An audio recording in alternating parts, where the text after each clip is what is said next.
All right, we had some technical difficulties, but we're back. Okay. Now, give me a second to share this. Let a couple of y'all come back in the room before I waste any of my breath. Hopefully, you can hear me a little bit better. If not, we're gonna work with what we got. Okay. Now, let me share the live. Give me 2 seconds. Bang. Bang. Cool. So, as I was previously saying, I don't know if you all have heard, but there was a young lady who exposed some dude for being gay.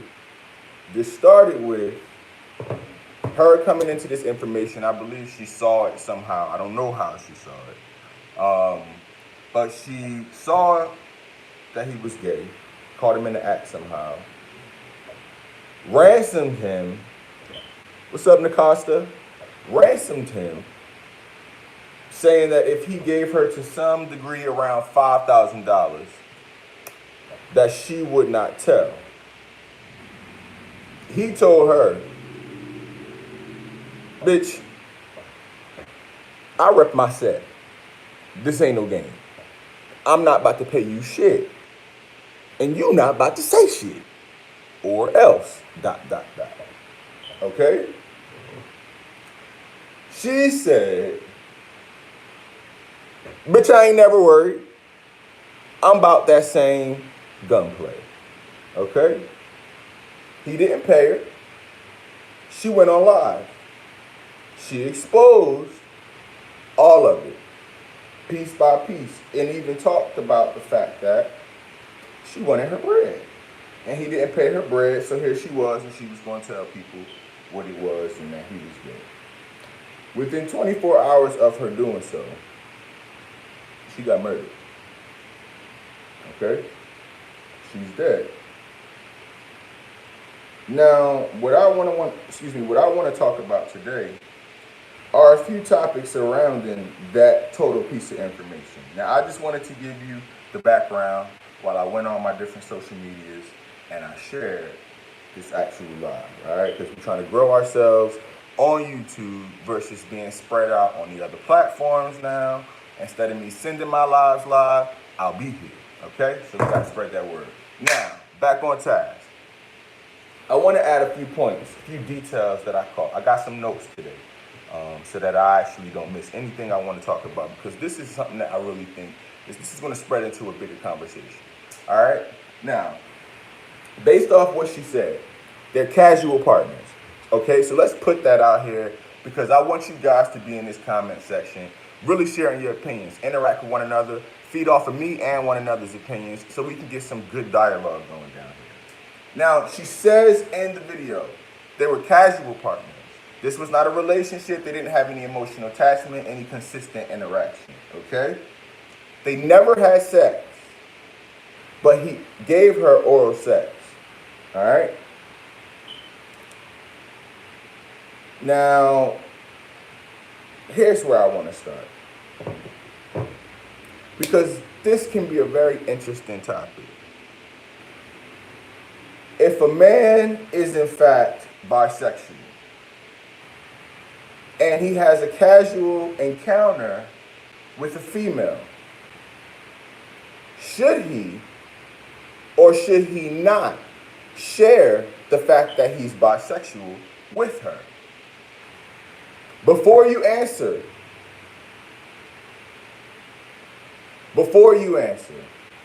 let me ask you this. If a female is bisexual and she meets a man and has casual sex with him, let's create a nightclub scenario. We at the club, pop, pop, pop, bop, bop, bop. Where you going tonight? You coming with me? Cool. Boom. Does she need to tell this man she met tonight at the club that she's bisexual? In all truth, I believe that in the question where I'm asking you about the girl being bisexual, you'll say, wouldn't even have thought about it, but I don't, it wouldn't matter if she told him or not. You might have a few people that say, yeah, she should tell him, she better tell him. But I think that there's a lot more of a relaxed belief about the female telling him. Why is the girl telling him that? That's random information. Why am I just sharing deep? That's like meeting somebody and you straight, but you like it in the ass. You know, you a girl, you like to take it in the ass. And you meet a nigga and y'all talking about, you know, regular shit. And he like, yeah, so, you know, excuse me, sir, before we go any further, I just think I need to let you know that I like it in the booty. I don't know if that's a deal breaker for you or what, but I like it in my pussy and my ass, you know? I think that's a bit like, whoa, that's personal. What you doing? We can get there, but that's not the kind of prerequisites you just throw out there for casual encounters with people. So in my opinion, which I know this is all going to be a bit, you know, controversial, but in my opinion, if you are having a casual encounter with somebody, it is none of your business what else they do. If you are having a substantial encounter with somebody, it is absolutely your business what they do. No one should be having sex with someone on a substantial level without that conversation. But on a casual level, there is no expectation of this going any further. Okay? So I don't have an expectation in my book that people should share that. Now, she also went into this thing, the thing that hetero people, specifically black women, can do in this space when they get this piece of information. Let me start off by saying in this conversation that I have no biases to any groups of people. I'm not a woman hater or anything. I'm not misogynist at all. I love women. I have very good relationships with women, black, hetero women, but I'm just speaking on a broad level so that we can digest this conversation and take something from it, okay? Black, cisgender, hetero women typically hear gay, bisexual, or same-sex male interaction, and the first thought they think is HIV. We have to kill the stigma that HIV is a gay disease. Straight people are not getting HIV because of gay people sleeping with them. That narrative is so outdated, and it's just not what it is, okay? If you fucking a straight nigga and he got HIV, that's how you got HIV. If you fucking a straight woman and she got HIV, that's how you got HIV. It's not like, oh, the gays is still giving it to us. No, listen, I don't know what you thought in the 80s, but it's 2020, my nigga. That's 40 years. Whatever infiltration of HIV happened from the 80s, 90s, and early 2000, my nigga, it done happened. Okay? You hear me? It done happened. So y'all got it over there, my nigga. On your own, y'all can circulate and percolate that shit by yourselves. It don't no longer require not near one homosexual for you to feel like that's why HIV is coming into you. Nigga, cut it. Cut it. Cut it. Woo! Because it's not, you need to cut it. You need to cut it. That's not what's happening anymore. That's not the world that we live in. So let's stop that. Okay? And on the flip side of it, for my LGBT people, stop hearing the word HIV and always jumping and feel like it's an attack on you. Hashtag Summer Walker. Don't feel like it's an attack on you, or you are second-handedly upholding the idea that HIV is a gay disease, because see, if Summer Walker says something about HIV and you make it an LGBT issue, then you're saying that it's a community issue, HIV itself, and that's not it. It's a world issue. So that's an issue against HIV itself when she speaks on HIV, not against the LGBT community. And let's stop making it that. Cool? Thank you. Moving forward. Let's talk about the stigma associated with people having sexual fluidity within the black community. Because this is a stigma that has to go as well. Because see, this is the stigma that was able to take a life. Because there is so much power. There is such a stronghold being upheld within our sexuality in the black community. It's just toxic. And here we see it. Because if what is alleged that this guy who she threatened is behind her death, we have a person that's dead now, we have a person that's in jail now. And in reality, what this started from, in truth, was someone taking someone's life from them in a living sense, taking all their connections, their privacy, their discretion, the control over their own narrative away from them in an instant after ransoming them. You're not my girlfriend. I didn't make you feel like I loved you. You're some chick that I ate your pussy once or twice. And you threatened my whole setup for 5 G's. But then you have someone else who literally lost her entire life and left behind her children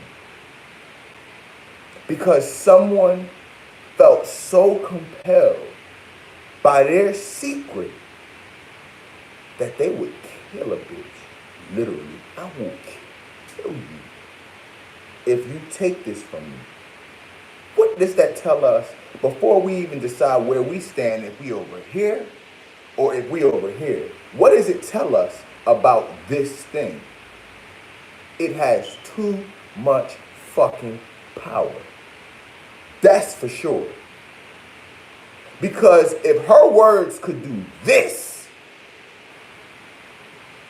and those words responsibly could cause this, what are we dealing with here? What are we doing within our community to keep this such a stronghold, if you will, within our own community? We have to accept something as a group. We got to accept something as a group. Sexuality is not a line. It's not a line where you can say there's one and there's another. Straight, gay, and we'll throw some bi in the middle.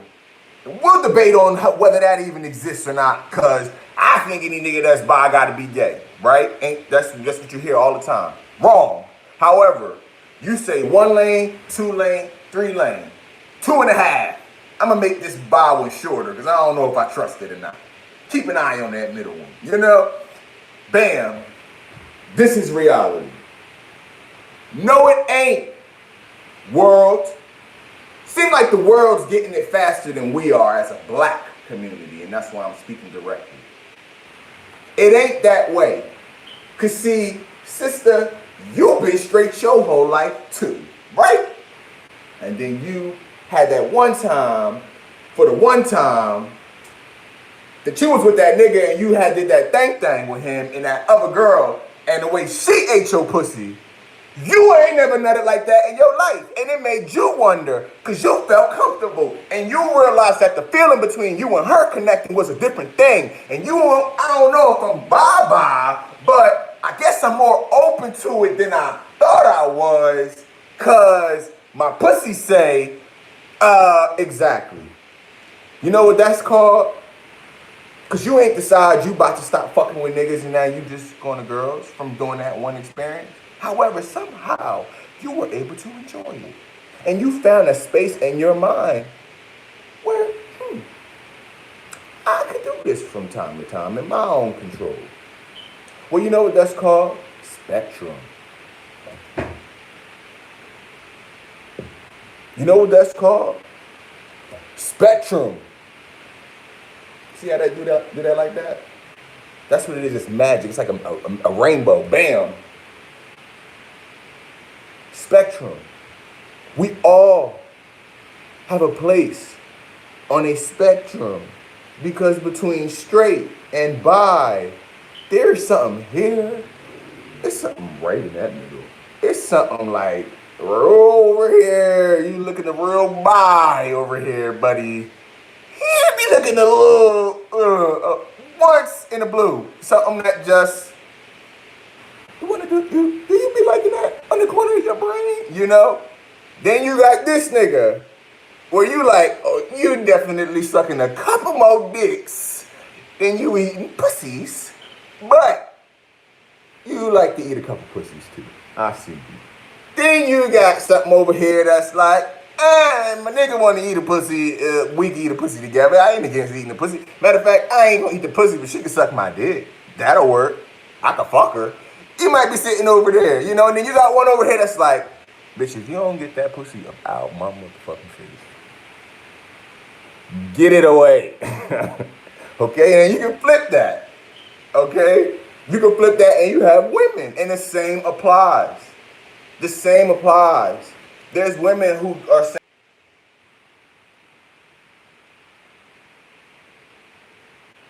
I don't know what this is about.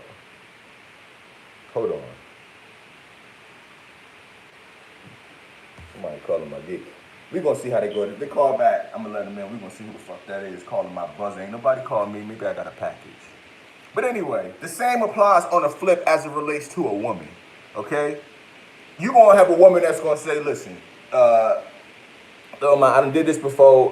You going to eat my pussy. I was sucking your titties and shit. But don't you throw that cat up in my face. All right? Now, dicks, we can do all that. We can kiss a dick together, but don't you throw that cat in my face. Then you gonna have the girl that she here for the full rendezvous, boo. You know, nigga might get jealous in the background, but it's called spectrum, and we all have a place on the spectrum. No matter how true or untrue we choose to be with others about what we think and what we feel and what we might even just hypothesize as a back thought. And they say, you know what I mean? When she be like, no. You know, like you might be like, nah, maybe. I'm going to leave that one on pause. But if we could all be completely transparent about what we like, then we realize there's truly a spectrum where we need to stop stigmatizing people not living in one space of a sexuality. Because that's so old-fashioned, like stigmatizing somebody sucking a dick or eating pussy. Because that wasn't that long ago either. That was the 90s that we was like, I don't suck nobody dick. Like, that's like, bitch, yes you do.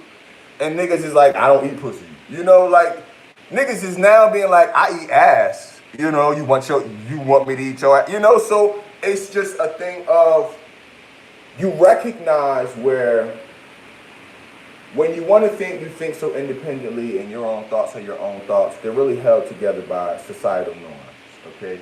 And within societies are sub-societies as subcultures.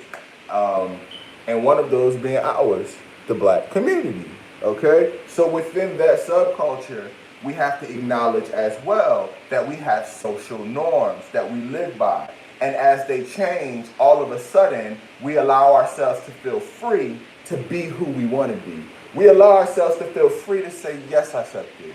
We allow ourselves to feel free to say, yes, I eat ass, and yes, I have anal sex, and be able to share these in our, you know, friend groups or whatever, and have these conversations and get more information by being able to communicate with one another. The same needs to happen about sexuality. Women need to accept, just like men have, and I never really understood. I hear much more open idea about this before we move forward with the other parts of this story. Where women more so now I hear them saying that, well, you know, the same way men like lesbianism, it's sexy to me to see more than one man. It's more of it. Boo, boo, boo, boo, boo. I would think that would make sense if you allowed yourself to destigmatize and unlearn what your granny told you about gay and whoopie whoopie whoopie whoop. If you undo all of that, it's the same picture from some people's perspective, from open mind. Okay.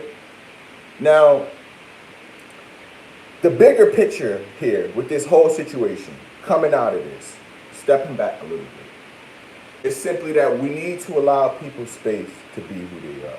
We've allowed space for people to do more of what they want to do in a sexual experience. But we haven't quite, as a community, gotten to the place where we say, I'm going to allow people to be and live in whatever level of their sexual identity they choose. And I'm not going to generalize or stereotype based off old ideas what that will mean by me doing so. I'm not going to generalize that if my girlfriend is bisexual and I accept that that means that she's going to cheat on me and she's going to go be eating some girl pussy and being hit with a strap on. I'm not going to generalize and say that if my boyfriend is bisexual that he's going to need to go cheat on me with a man and suck some dick or get fucking ass. I'm not going to stigmatize and generalize what's going to happen, because that would be foolish of me. Because what I have to understand is, I can always make this easier on myself by referring back to a female, because somehow my destigmatization already happened with her or never existed. In my lifetime, I always thought that was cool to be a lesbian, so I ain't really have no issue. Let me start there then. Do I think that a woman can be in a committed relationship with a man if she's bisexual? Sure I do. For whatever reason, my black normative brain accepts that as a very standard thing. Got some aunties that's bisexual and got a nigga. Been with him for years. Couple kids with the motherfucker. But we all know she used to eat pussy back in the day. And it looked like her taste buds ain't changed, but she love that man. So, she do it. Why couldn't he? Why can't I accept that this man could be as committed to whatever it is he chose as a bisexual man and settle down with one thing, one person? Destigmatize. Destigmatize. We have to destigmatize. Why isn't it that my man can pretty much be straight, but he got a little flair, you know? He don't want no nigga. He ain't interested in being in a relationship with no man. He's not looking for a masculine energy to set his heart free. That's not who he is. He's looking for a woman. However, there is something in him. There's a freak factor, some kink that likes this. Can it just be that for us? Can I not make it a bigger thing? Can I exist in a space where I force myself to stop and not attach to it general ideas about what that will mean, but trust that my own judgment and discernment in people, that I'm at least starting from a place of honesty with my partner, that whatever it is I need to understand, I can search for that understanding in my own unique relationship with this one unique individual, because we are not generalizations. And for every generalization, we are a dichotomy of why you can't generalize. Just get to know any person you generalized enough, and you will recognize that generalization just does not fit them. You can't water people down to these ideas that help you place them in boxes in your mind, because it will always lead you to the wrong place, and it always takes away from your own freedom to exist. And if it doesn't happen for you, it'll happen for your child, or your brother, or your cousin, or your sister who exposed someone on live and is now dead behind the stigma associated with it, because she got her hands on a power that shouldn't exist and she didn't know what to do with it. We can make that power go away. And our generations, by adopting new ideas and perspectives on how we approach sexuality within our community, we have to take away the idea that white people and these other races, they just do what they do and they men are different. I believe a white man could be bisexual. What the fuck? hey, I don't care what they've convinced you about me as a black man being this hyper masculine entity that is aggressive and less premeditated in my thought and my actions, and I'm not less reflective. I am a three-dimensional individual, as multifaceted, if not more, as any person of any other race. Okay? Let me just throw that out there. I feel a full range of emotions, a full range of thoughts, a full range of expressions. I even have a full vocabulary. Okay? So, why could a different race be any different in their ability in sexuality than me?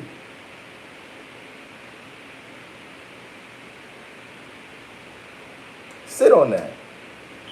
We need to destigmatize sexuality within our community, because guess how many things we can kill so many things, no pun intended, not a joke.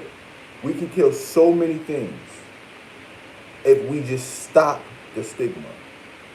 So many, the DL culture. But see, DL culture can only end if people become willing to allow that existence in front of your face. You understand that? If you have a stigma, then DL culture has to stand, because the only people who are going to be able to come out and say who they are the brave ones. And we know that a whole community cannot be brave together. This is why you have the leaders, the followers, and those in between in anything.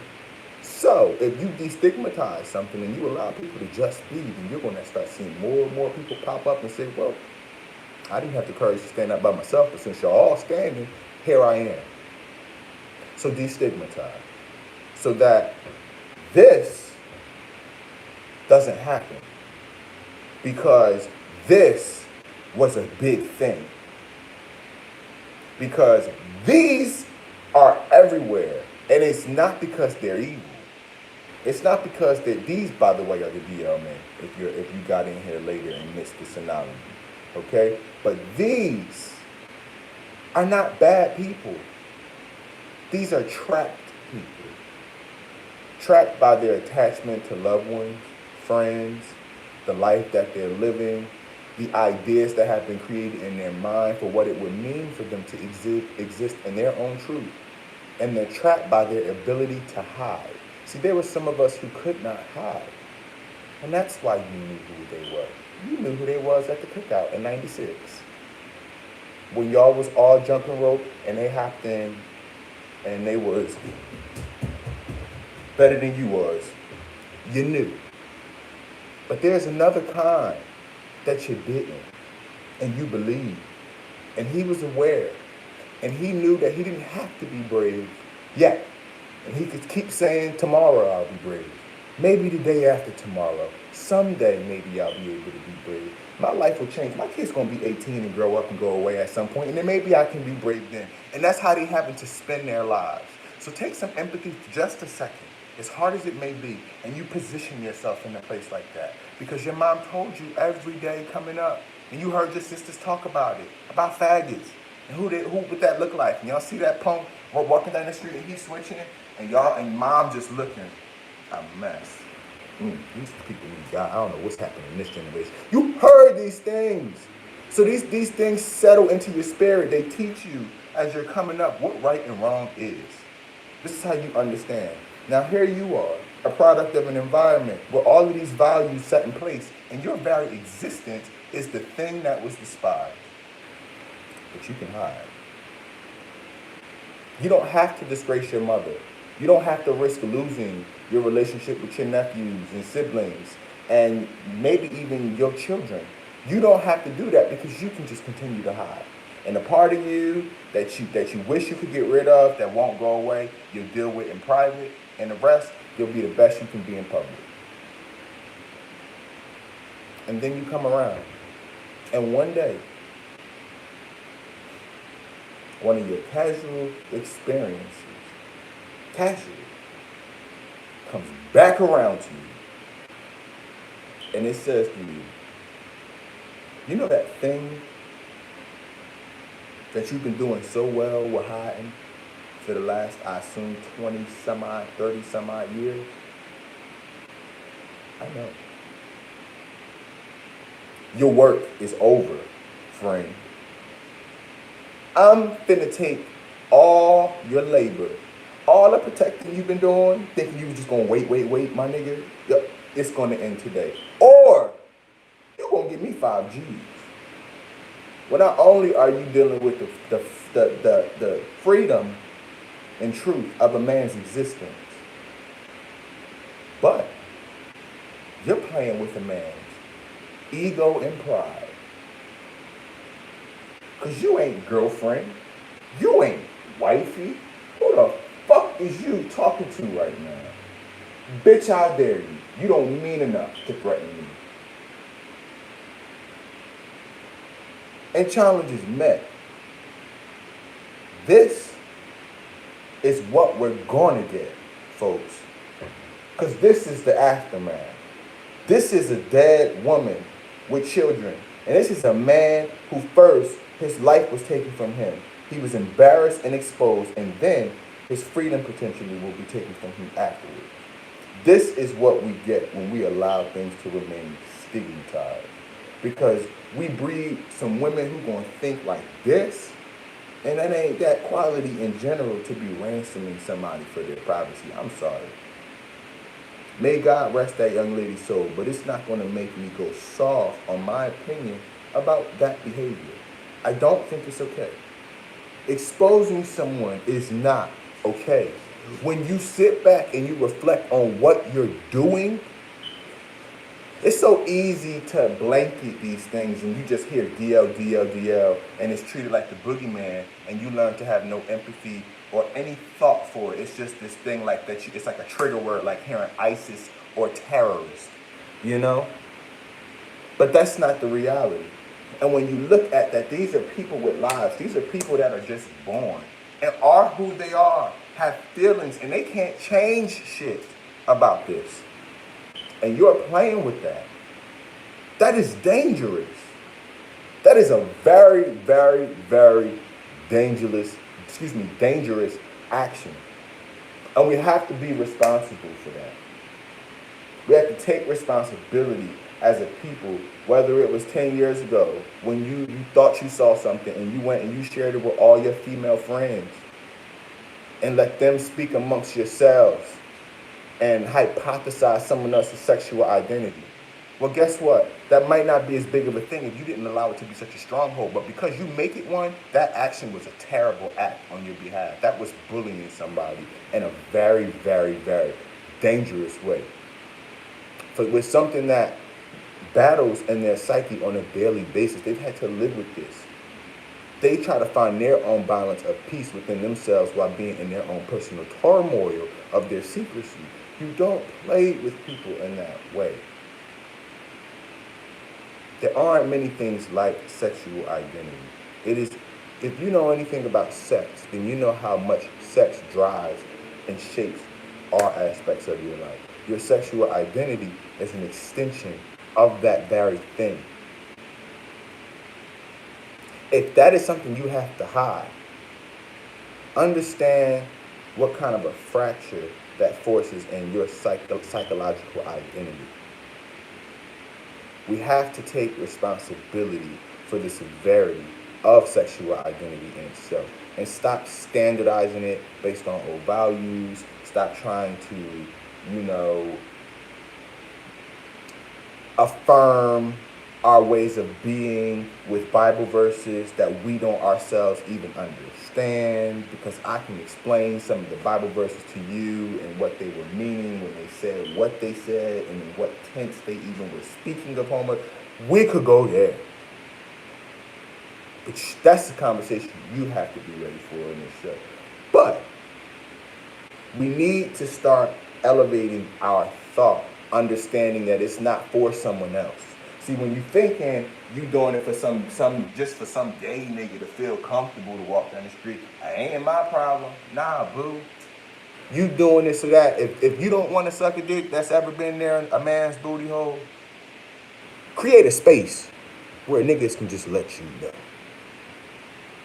Okay? Otherwise,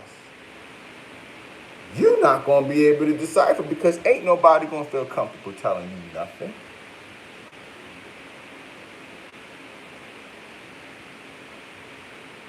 Is you going to tell a nigga the nastiest shit you did in the bedroom? Well, what you think he would consider? Because it's all about social norms and human perception. So what would you tell him what you think he would consider the nastiest thing that you've done in the bedroom? Would you just say that? Or would it take some courage, familiarity, and comfort before you ever would tell that nigga that? So why would you think someone's sexual identity, this thing that you create the biggest stronghold for of all the things involving sex, why would you think that they just gonna spit that off to you? Unless you create a space where it's no longer that big of a deal, but we all take it in the ass, and you know how we all suck some dick. 2020, whoop, whoop, if you ain't sucking dick, bitch, you ain't got no man. Not you, Siri. No, y'all some suck dick 24. Get out of here. But now you got bitches like, yes, that's the moniker. Bitch, if you ain't sucking dick, you're single. Either you're sucking dick or you're single. If you single right now and you ain't sucked a dick in a while, bitch, it wasn't nothing wrong with you. You just wasn't sucking dick. You know, that's where the world is. Can we get to a place? Let me correct that. Can we stop fighting ourselves from fighting ourselves and keeping ourselves from getting to the place the world is trying to just take us? Because the world has moved on faster than us. The conversations may not be front and center yet, but let me just explain something to you. And this ain't no race against race and one better than the other, but this is just people being in different places as it relates to different topics. Let me tell you something. White women, they've been figured this shit out. They've been leveled up mentally as it relates to the bisexual men. They might not be telling us yet. We might not be at the place where it's just, you know, oh yeah, Tom Cruise, yeah, he's bisexual, for sure. It's public knowledge. And, you know, I've dated him. Michael's dated him. Actually, me and Michael dated in the past. You know, like, we're not there yet. We're not there yet. However, they've been accepting their men. They've been having open conversations about what each other likes sexually. And they've been exploring with their partners. They have not allowed old ideas to determine how they're going to do their relationship. This is your relationship. You gonna let what your grandma think stop your happiness? Do what pleases one another. Period. If you pleasing your partner, you don't have nothing to worry about. Because they're already pleased. And we know how it works when we're pleased. We don't need.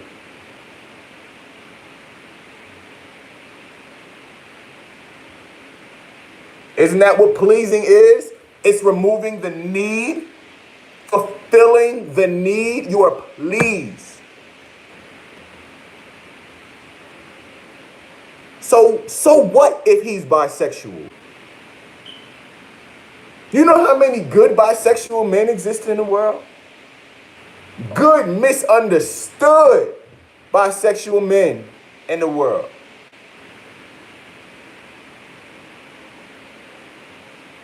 Who simply just don't have the fucking energy to continuously put themselves in predicaments with women's old train of thought, old ideas, needing for convincing, and rejection, diminishment, emasculation. Doesn't mean from every woman. But these are factors in that interaction. If we could just step back, destigmatize enough to explore, what might we find?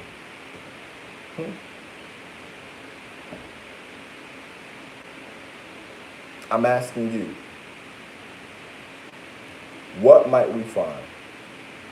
if we step back, release old ideas, destigmatize the current ones, and explore.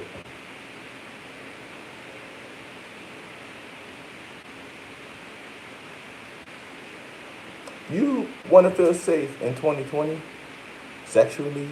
That's what this is about. If you want, or if this is what we want to make this about, and HIV and STDs, and you're going to get it anywhere if you're not protecting yourself. You stand a chance of getting it anywhere if you are not protecting yourself. So, in everything that you do, protect yourself. Part of your protection is not simply a condom, it's also conversation. It can be doctor's visits as a team if this is something that is a sufficient relationship to you. Whatever that is, protect yourself. And outside of that, step back, release, destigmatize,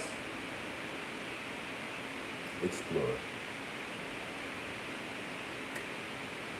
I will say it is very unfortunate that this young lady was murdered. I do not justify that man's actions against that woman's life at all. That's not what this was. But I really wanted to use an opportunity where something hard to process happened and have a harder conversation surrounding it. One that could benefit us, that could move us somewhere in the conversations we were choosing to have about this. And maybe those conversations lead us to more open thought. To the children that she left behind, I am tremendously sorry. I hope that they have the resources and the people around them to really step in and soften the blow as much as humanly possible for them not being able to be raised with their mother. I pray for both sides. I pray for everybody involved. I'm sorry that man even went through that, honestly. I am. I don't know how everyone will feel about that, but I am. I'm sorry that he went through that. And I'm sorry that in his mind, he felt so limited as to believe that was his only option, like that it was and he needed to kill her. But again, that goes back to the stronghold that we've allowed this to be, and we need to let that go. I hope this was informative. I hope this challenged you. I hope it even offended you at times, because sometimes we need to be offended in order for us to kind of just wake up and even start really thinking about what do we think. It's very easy to just be like, no, yes, no. But when someone challenges you to go a little deeper and actually express how you feel, you get a dialogue going, and you might actually get a response that gets you somewhere further than you initially thought. And that's what I'm here to do, you know? So on that note, it's your friend King David. I hope this was informative. I hope you took something away from it. I can't wait to get in the comments, because I couldn't get in them right now. But I really enjoyed this. This is my first official YouTube live. I've never gone live in this format on this platform, and get used to seeing more of it. Please, if you enjoyed this video, like, subscribe, share, and most importantly, because of the style that we're going to be moving in a lot of the time, turn on your post notifications. So when I go live, you know, so that you can be a part of this conversation as it happens. It's your friend King David. Have a blessed, positive, productive, and last but certainly not least, encouraged day. And as you know, check out my album, available now on all streaming platforms, titled Inner Space, King David. If you need a personal trainer, contact me at bookings@kingdavid.com. All right? And stay tuned. My first program of 3, the Ectomorph 90X program, will be out this March 2020 for all my slim guys trying to get bigger. If you've been trying your whole goddamn life, you done drank the shakes, over 8, lifted weight, and ain't got nothing, I got you, my nigga. It's time we make a move. Until next time, folks, it has been real. Keep your crowns on tight. Deuce.